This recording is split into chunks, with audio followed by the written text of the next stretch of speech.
Yeah. One of the standout moments in the film for me, I think it was Be Real from Cypress Hill, and he made a point that kind of alludes to exactly what you two were just talking about, and that is a lot of in the film you see a lot of this freestyling going on, and what it struck me as was there's a lot of guys out there and girls that when they're doing the freestyle thing, it's all about getting the rhyme to land on time and nothing more.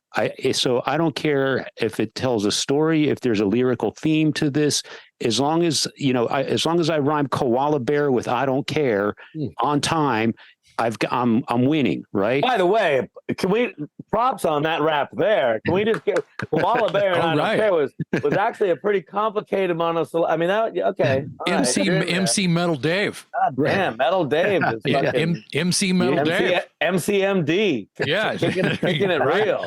Damn, son. But so there's that school of thought, which is the freestyling, and then Be Real. I think it was him who was making the point, and then there are the people that have that knack for incorporating the rhyme into something lyrically thematic that lyrically tells a story. It's not just a jumble of words where the rhyme lands on time, which I think I hope I'm not oversimplifying freestyling because there is a skill to that.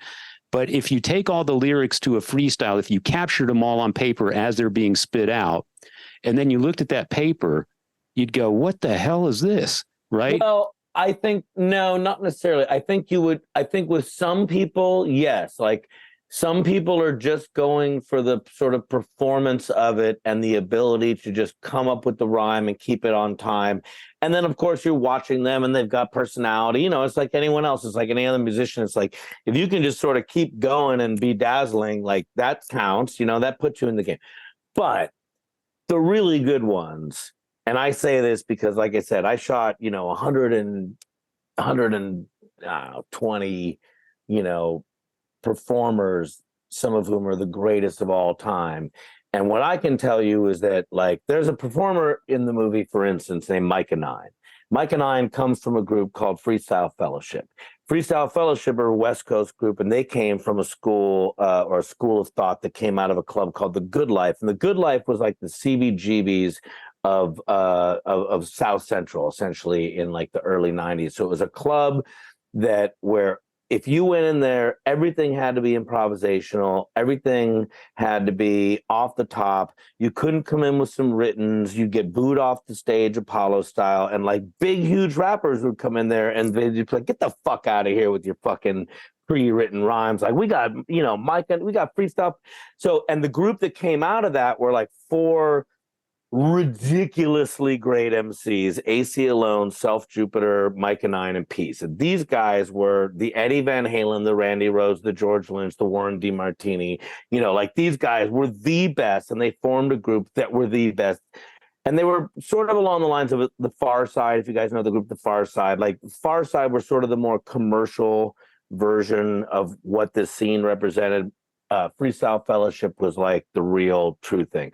Anyways, I feel like I've seen a documentary about this club. Yes, there is a documentary about The Good Life, and we explored I've seen that. And then that became a scene called Project Blowed, which is based out of Leimert Park.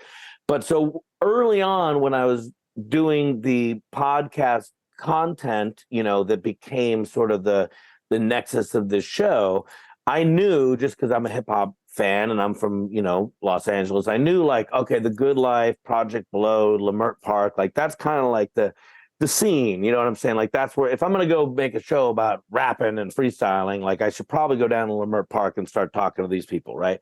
And so I got in touch with Micah 9 fairly early on, and he ended up putting me in touch with Open Mike Eagle, who is the star of the film. But when he put me in touch with them, Open Mike Eagle was just this kid in this other group called Thirsty Fish. But like he was like, you want to see some young freestyling, like some monsters, go check these kids out. And I did. And I was like, holy mackerel. So I've got them in. And then this guy, Mike, and I really got along. And when the thing became a documentary, I brought him in. But here's where I'm going with this. In the movie, Micah 9 performs and he talks a bunch. He's the opening scene of the movie. Yeah. And then later you see him rap. And there's like a few times in my life, and we're all guys that, you know, we play music, but we've been lucky enough to like be in the room when other musicians have just like been incredible. You know what I'm saying? Like those kind of moments where like, I don't care who we are, but like where you're a fan and all of a sudden you're like, oh my God, I can't believe what's happening right now. Right.